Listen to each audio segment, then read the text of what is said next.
और चलिए, जल संकट, बाढ़, सुखाड़ पर बैठक चल रही है, क्लाइमेट चेंज जैसे मुद्दे हैं। मुख्यमंत्री क्या कुछ कह रहे हैं, सीधे सुनते हैं। पानी शुद्ध है, अगर हम ऊपर से कोई गंदा पानी भी नीचे भेज देंगे तो जो वो पानी है वो पीने लायक बचेगा नहीं, तब तो और नाश हो जाएगा। इसलिए जब रेन वाटर हार्वेस्टिंग की बात करते हैं तो इसमें इस बात का भी ख्याल रखना बहुत जरूरी है। अब जो कुछ भी हो गया है, अब आज जान लीजिए, अब मिट्टी की गुणवत्ता पर असर पड़ रहा है। और एक बात जो हम बराबर कहते रहे हैं और इस बात का ध्यान देना चाहिए कि आजकल कटनी के बाद लोग खेत में आग लगा देते हैं और उनको पता नहीं, किसी ने बता दिया है कि इसके राख से इसकी उत्पादकता जमीन की बचेगी, जो बिल्कुल गलत बात है। उससे उत्पादकता नहीं बढ़ेगी, बल्कि जो आग लगा देते हैं तो उसके चलते धरती में कई चीजें हैं वो जल जाएगी। तो हम लोगों ने इसके लिए भी कैंपेन चलाया। लेकिन मैं क्या कहूं, हम जो देख रहे हैं, पिछले साल तो हमने देखा, सबसे पहले तो शुरू हुआ था ये सासाराम और ये रोहतास और कैमूर के इलाके से बढ़ते बढ़ते, फिर हमने देखा कि भाई पटना जिले के इर्द गिर्द ये हो गया। फिर हम पिछले वर्ष नालंदा में गए हुए थे, राजगीर के इर्द गिर्द देखा कि बड़ी संख्या यही काम हो रहा। और उसके बाद हमने कहा कृषि विभाग को कि कैंपेन चलाओ। कैंपेन तो चला रहे हैं, लेकिन क्या स्थिति हुई इस बार, हम जो चुनाव में हेलीकॉप्टर से घूमते थे तो उसमें मेरी नजर पड़ जाती थी कि अब उत्तर बिहार में भी आग लगाने लगे लोग। अब पता नहीं कौन है जो लोगों को गुमराह कर रहा है, जबकि ये बात बताना पड़ेगा कि वो बड़ा खराब है और वह भी पर्यावरण को बिगाड़ रहा है। तो एक एक चीज ऐसी है जिसकी बातें, जिसके बारे में लोग बताएंगे आपको। स्वास्थ्य पर असर पड़ रहा है। अब आप जान लीजिए कि गया, औरंगाबाद, नवादा, यानी पूरे मगध रीजन में कितनी बड़ी संख्या में लोग मर गए, कितनी बड़ी संख्या में मृत्यु हुई, किस तरह से लू का असर हुआ लोगों पर। हम तो लोगों से जाकर मिले तो हमको लगा कि भाई ये जो ज्यादा उम्र जिनकी है वो सबसे अधिक प्रभावित हुए। तो एक तो उसका अब कोई सोचता नहीं था कि इतना ज्यादा टेम्परेचर बढ़ेगा। अब दूसरी तरफ देख लीजिए, नॉर्थ साइड में खास करके मुजफ्फरपुर, उसके इलाके में तो पिछले कई वर्षों से ये बात सामने आ रही, एक्यूट इंसेफेलाइटिस सिंड्रोम, या उस इलाके में बरसात के दिनों में जो जापानीज इंसेफेलाइटिस की बीमारी होती है, तो उसका तो खैर बीमारी का पता चल गया है, तो उसके लिए टीकाकरण के जरिए उसको रोकथाम, लोगों को बचाने की कोशिश होती है। जो एक्यूट इंसेफेलाइटिस सिंड्रोम है, इसके बारे में अभी डॉक्टरों को भी पता नहीं। लेकिन किस तरह से मृत्यु हुई है, खास करके गरीब परिवारों की मृत्यु में, तो ये सब जो स्थिति आ रही है, ये वातावरण और जो जलवायु परिवर्तन हो रहा, एक एक चीज उस पहलू को भी हम लोग देखने की कोशिश कर रहे हैं, उसके बारे में बताया जा रहा। बहुत ही दुखद हुआ है। और आप जरा देख लिए वज्रपात अब कितना हो रहा है।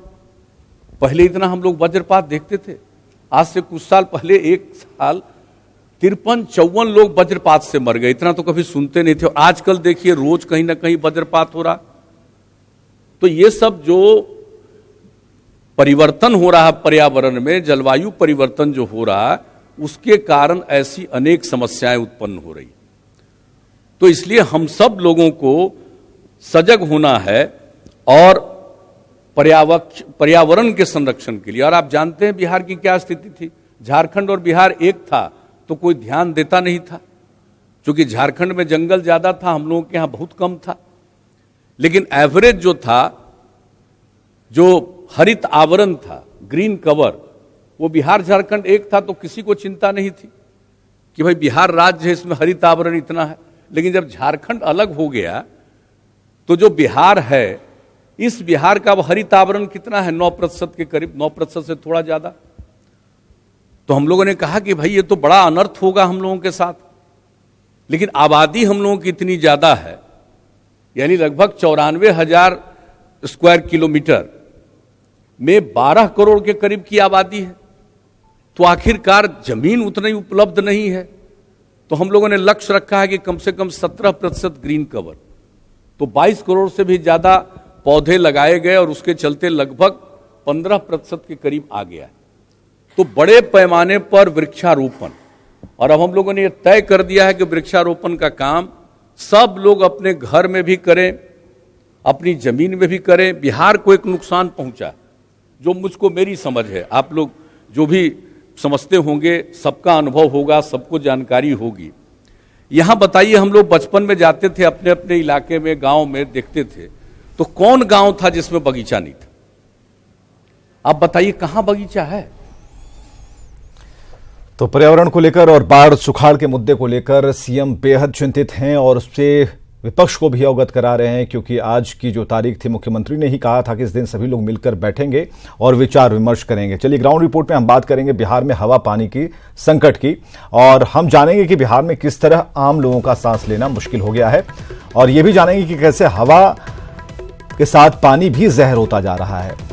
दो तस्वीरें हम आपको दिखा रहे हैं। पहली तस्वीर राजधानी पटना की है, जहां प्रदूषण के कारण शहर में हवा प्रदूषित है। दूसरी तस्वीर समस्तीपुर की है, जहां नदियों का जल प्रदूषित होने से मछलियों की जान पर आफत बनाई है।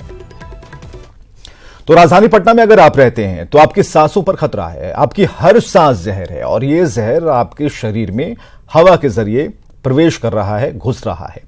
इसे बताने के पीछे आपको डराना हमारा मकसद नहीं है, बल्कि वो हकीकत बताना है जो आपके लिए जरूरी है, और इसे देखकर आप और हम अलर्ट होंगे और अनजाने में हो रही गलतियों को सुधारेंगे।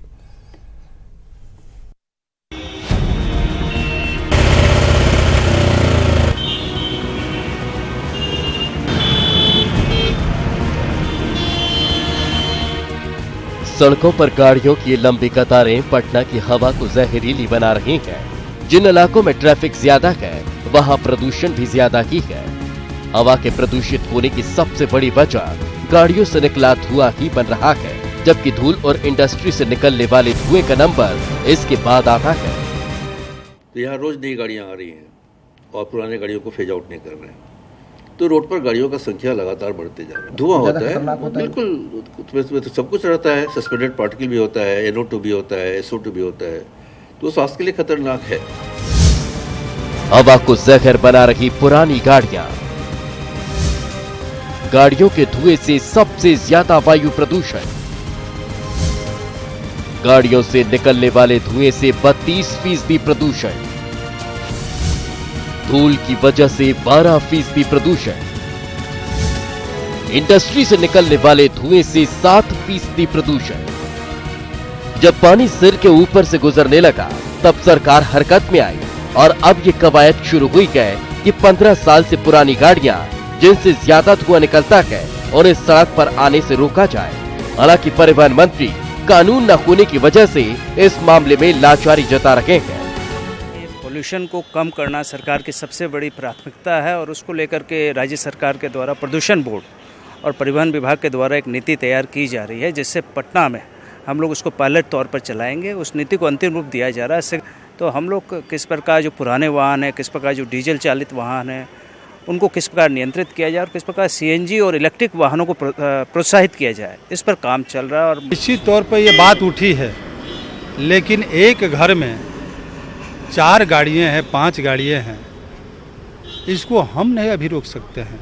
इसके लिए अलग से कानून जो बने। पुरानी गाड़ियों हैं तो 15 साल पुरानी गाड़ियों का जो नियम होगा, कानून होगा, कानून सम्मत उस पर कार्रवाई होगी। गाड़ियों की ज्यादा बिक्री से सरकारी राजस्व तो बढ़ रहा है, लेकिन इसके साथ ही बढ़ रहा है बीमारी का खतरा। पुरानी गाड़ियों पर जल्द ब्रेक नहीं लगा तो अगले कुछ सालों में प्रदूषण से निपटना बड़ी चुनौती बन सकता है। अमित कुमार सिंह, न्यूज़ 18 पटना। तो बेहद गंभीर मसला है। गाड़ियों से हवा जहर बन रही है। वैसी गाड़ियां हैं जिन्हें 15 साल बाद सड़कों से हटा दिया जाना चाहिए था, लेकिन वो गाड़ियां चल रही हैं, धुआं छोड़ रही हैं, उन तंग गलियों में धुआं पसार रही हैं जहां पर ये जहर बनकर लोगों के फेफड़ों तक पहुंच रही है। तो धूल की वजह से 12% प्रदूषण का जो ये रिकॉर्ड है, ये सामने आया है। और ये डेटा इसलिए हम आपके सामने रख रहे हैं क्योंकि आप भी सचेत रहिए कि आज 12% है, कल ये परसेंटेज जो है, कल ये जो फीसदी का आंकड़ा है, ये लगातार बढ़ेगा और समस्या आपको और आने वाले जनरेशन को होने वाली है। अशोक कुमार घोष हैं चेयरमैन बिहार प्रदूषण कंट्रोल बोर्ड के। बहुत बहुत स्वागत है घोष साहब। और एक सवाल है कि क्या सिर्फ गाड़ियों को हटा देने से काम बन जाएगा? क्या वैकल्पिक प्रावधान किए जाएं? क्या किया जाए? नहीं, गाड़ी को हटाना एक पार्ट है, एयर पोल्यूशन का जहाँ तक संबंध उठता है। हम लोगों ने अभी टेस्ट कराया है, सोर्स अप्रोचमेंट भी कराया है जी। तो उसमें रेगुलर एमिशन का जो शेयर है वो करीब 32% के आसपास है, 32% के आसपास है, और बाकी अन्य सोर्स भी हैं जी। तो ऑफ कोर्स गाड़ी का अगर पुराने गाड़ी को फेज आउट करते हैं तो प्रदूषण का समस्या घटेगा, लेकिन साथ में और भी प्रोविजन करना होगा। जैसे बिल्डिंग यहाँ बनता है या रिपेयर होता है तो खुले में होता है, स्क्रीन नहीं लगाते हैं, वो भी एक प्रॉब्लम है। ग्रीन बेल्ट रोड के किनारे से गायब हो गया है, बिल्कुल, तो वो भी एक समस्या है, उसको भी ठीक करना होगा। गंगा खिसक गई है पटना से दूर, तो उसके बीच का जो लैंड है वो एक्सपोज हो गया है, जहाँ से काफी धूलकण आता है। रोड के किनारे जो आपका पेवमेंट है वो कच्चा है, अभी तो बरसात में धूल ही नहीं निकलता है, लेकिन जब सूख जाएगा तो गाड़ी जब भी एक चक्कर नीचे जाता है तो काफी धूलकण आता है। ये सभी चीज को कंट्रोल करने के लिए हम लोगों ने एक्शन प्लान भी बनाया है, जिसमें कुछ पार्ट है जो शॉर्ट टर्म है, कुछ है मिड टर्म, कुछ लॉन्ग टर्म, और उसके लिए डिफरेंट लाइन डिपार्टमेंट को अलग अलग काम भी सौंपा गया है, जिस पर काम भी शुरू हुआ है, लेकिन उसका इफेक्ट आने में 6 महीने से साल भर लगेगा। शुरुआत कहाँ से करेंगे?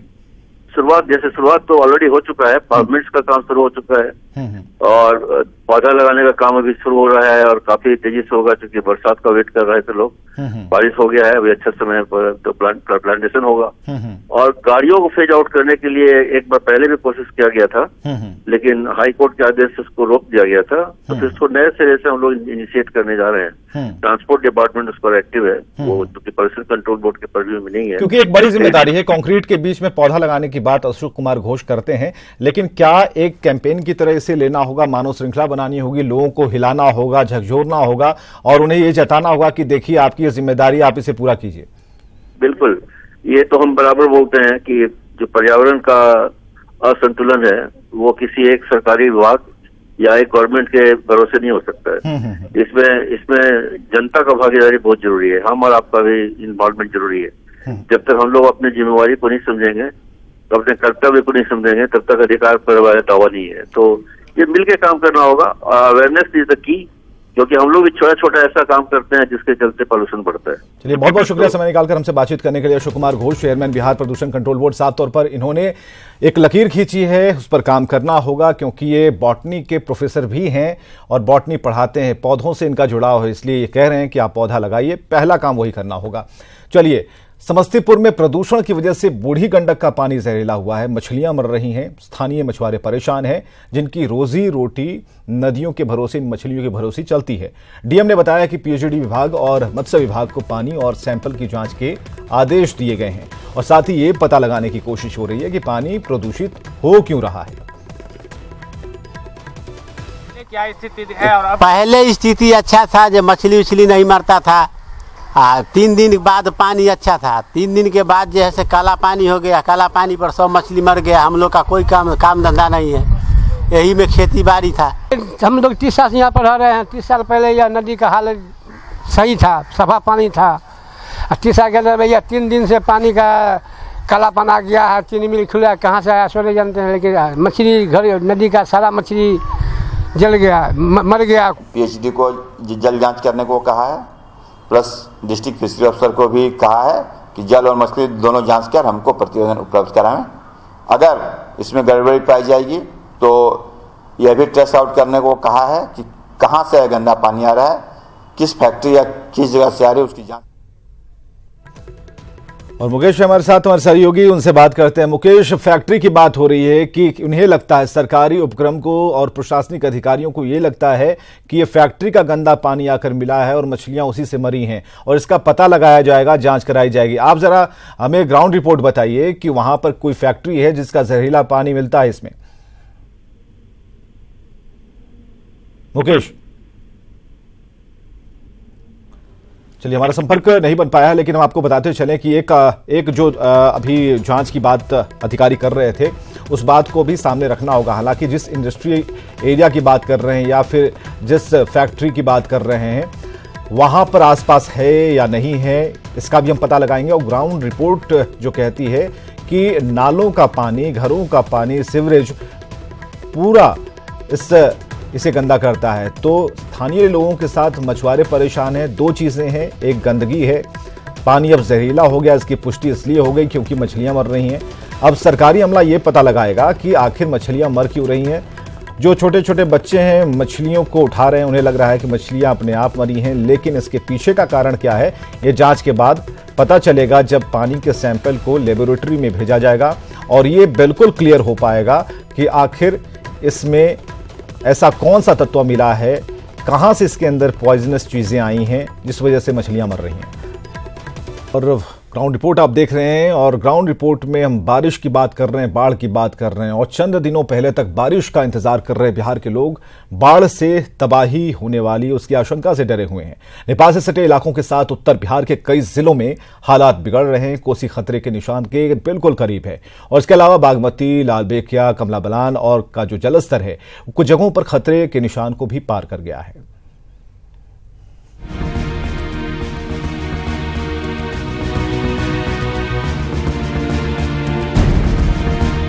लगातार बारिश से उत्तर बिहार में जनजीवन बेहाल है।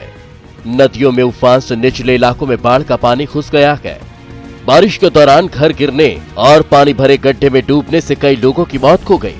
सड़कों पर बाढ़ का पानी चढ़ने और पुलिया ध्वस्त होने से कई जगहों का आवागमन ठप हो चुका है।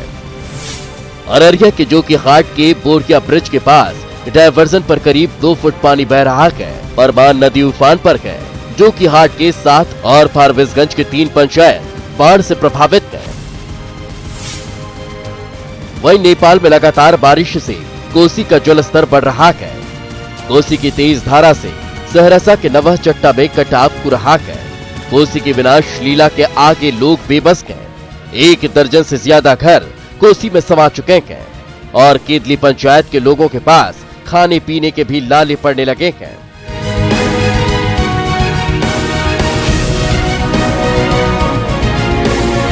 वैशाली में गंडक का बांध टूटने से बड़े इलाके में पानी फैल रहा है।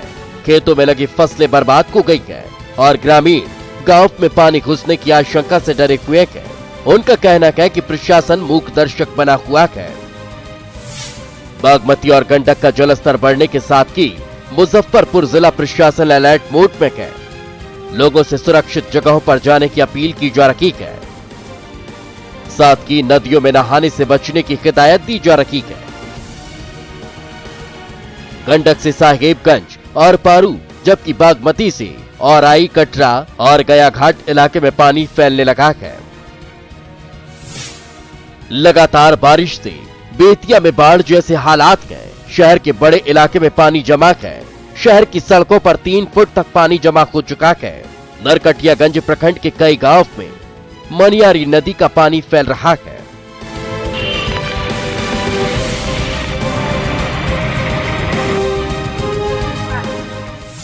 बगहा में भी हर तरफ पानी ही पानी है।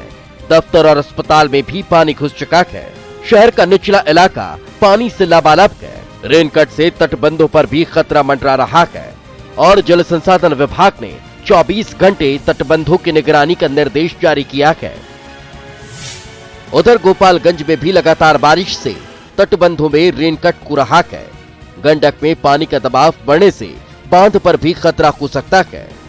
कटाव की वजह से कई जगहों पर बांध कमजोर हो चुके हैं और लोग डर की वजह से रत जगा कर रखे हैं। Bureau report, news 18। चलिए खबरों में आगे बढ़ते हैं और झारखंड की बात करेंगे, जहां कई आयोग ऐसे हैं जिनका हाल बुरा है। कहीं आदेशपाल के भरोसे आयोग है तो कहीं सदस्यों और चेयरमैन के नहीं होने से आयोग का कामकाज प्रभावित है और ऐसे में संवैधानिक संस्थाएं महज सफेद हाथी साबित हो रही हैं।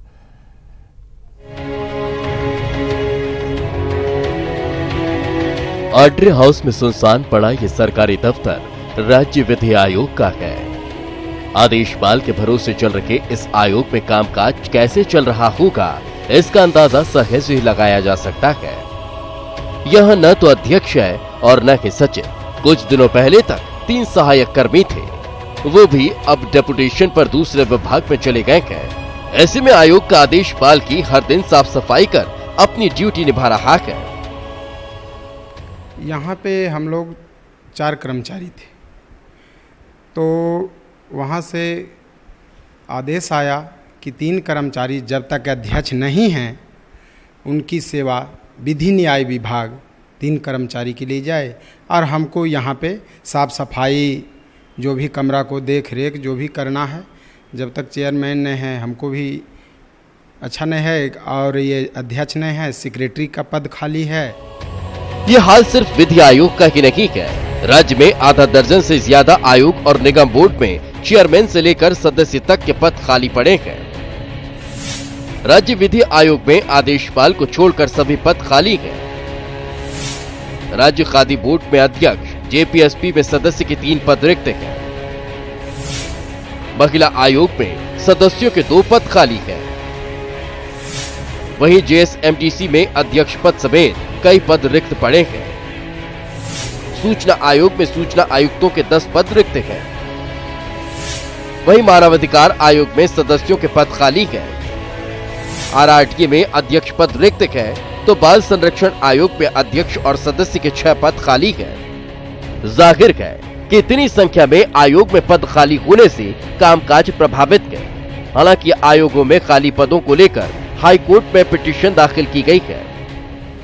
करीब करीब ह्यूमन राइट कमीशन से लेकर के आपको लोकायुक्त का भी पावर नहीं है, एंटी करप्शन ब्यूरो को भी पावर नहीं है यहाँ इन्वेस्टिगेट करने का, लॉ कमीशन में है ही नहीं है, जेपीएससी कंप्लीट नहीं है।